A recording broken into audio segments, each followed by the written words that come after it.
各位，本港今日天色大致晴朗，日間陽光充沛。琴晚最低嘅氣溫呢係26.3度，到咗下晝氣溫回升至最高30.8度，而相對濕度呢就介乎70%至到91%之間，吹微風。6點嘅氣溫呢有29度，相對濕度呢77%。而影響緊華南沿岸嘅西南季候風呢，為天文台帶嚟咗微量嘅雨量記錄㗎。一齊睇下天氣先生嘅預測啦。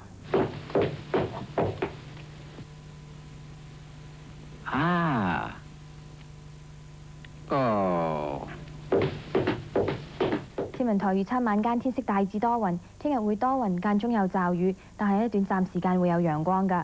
晚間最低嘅氣溫呢大約係27度，而聽日最高嘅氣溫係會升至31度左右㗎。吹輕微至到和緩嘅偏南風。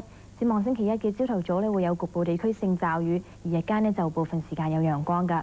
我哋再睇下天氣圖啊。下晝6點，颱風加連集結喺沖繩島嘅西南約180公里，預料會向北或者西北偏北移動，時速約12公里，係直吹東海㗎。跟住睇下其他各大城市嘅天氣情況。北京同埋東京聽日都會有驟雨，上海同埋漢城呢就會天色多雲。上海今日嘅最高氣溫有34度。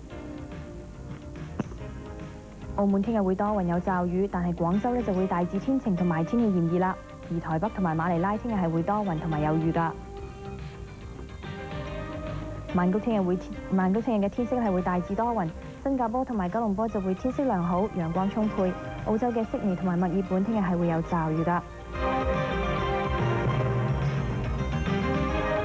喺北美洲方面，溫哥華都會有驟雨，多倫多呢會天色晴朗，紐約會受雷暴嘅影響，而三藩市同埋洛杉磯聽日係會有薄霧㗎。呢節天氣報告完啦，今晚忘我大匯演之後見啦，拜拜。天氣報告由阿米加標特約播映，阿米加標與你共享歡欣盛事。我心感興奮，無限歡樂因你起，要高聲歌唱，將快樂熱力尋覓。